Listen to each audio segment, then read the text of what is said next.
रमा एकादशी व्रत कथा। पौराणिक कथा के अनुसार प्राचीन समय में एक मुचकुंद नाम का राजा हुआ करता था। वह भगवान नारायण का बहुत बड़ा भक्त था। उसकी एक पुत्री थी जिसका नाम चंद्रभागा था। राजा ने अपनी बेटी का विवाह चंद्रसेन के बेटे शोभन से किया। शादी के बाद चंद्रभागा एक बार अपने पति के साथ मायके आई। उसी समय रमा एकादशी का व्रत आने वाला था। चंद्रभागा जानती थी कि उसके पिता के राज्य में एकादशी के दिन सभी व्रत रखते हैं। इस दिन न कोई इंसान भोजन करता है और न ही कोई जानवर।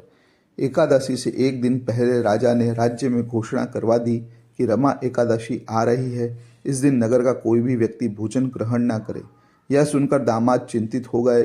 दरअसल राजा का दामाद शोभन बहुत कमजोर था। उसने अपनी पत्नी से कहा, मैं बहुत कमजोर हूँ, पूरा दिन बिना भोजन किए नहीं रह पाऊंगा, क्या करूं? यह सुनकर पत्नी चंद्रभागा बोली, मेरे पिता के राज्य में कोई भी इस दिन अन्न या पानी नहीं लेता। यदि आप यहाँ रहेंगे तो आपको भी व्रत रखना होगा, इसलिए आप व्रत के दिन राज्य से कहीं दूर चले जाइए। पत्नी की बात सुनने के बाद पति ने कहा, यदि ऐसा है तो मैं भी इस दिन व्रत रखूंगा, जो किस्मत में होगा वह होकर रहेगा। इसके बाद शोभन ने विधि पूर्वक रमा एकादशी का व्रत रखा, लेकिन व्रत के दौरान उसे बहुत भूख और कमजोरी लगने लगी। वह पूरे दिन भूख के कारण दर्द और कष्ट झेलता रहा। रात को जागरण के समय वह बहुत कमजोर हो गया और सुबह होते ही उसके प्राण निकल गए। इस घटना से नगर में शोक का माहौल छा गया। राजा ने विधि पूर्वक उसका दाह संस्कार करवाया। इसके बाद चंद्रभागा अपने पिता के घर में ही रहने लगी। रमा एकादशी व्रत के प्रभाव से शोभन को मृत्यु के बाद मंदराचल पर्वत पर एक सुंदर दिव्य नगर मिला। वह नगर सोने और रत्नों से सजा हुआ था। एक दिन एक ब्राह्मण सोम शर्मा तीर्थ यात्रा करते हुए वहां पहुंचा। उसने शोभन को देखा और पहचान लिया। ब्राह्मण ने उससे पूछा कि उसे यह नगर कैसे मिला।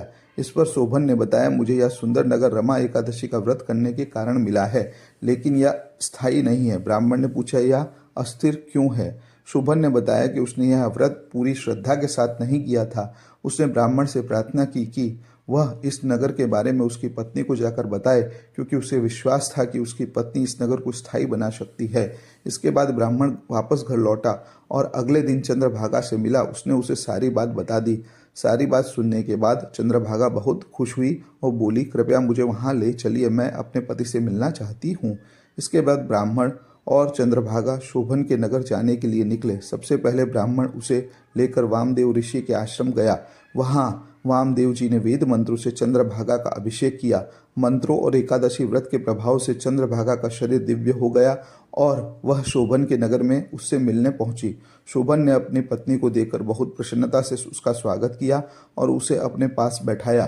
चंद्रभागा के एकादशी व्रत के पुण्य के कारण नगर स्थिर हो गया, जिसके बाद दोनों पति पत्नी वहां खुशी खुशी रहने लगे।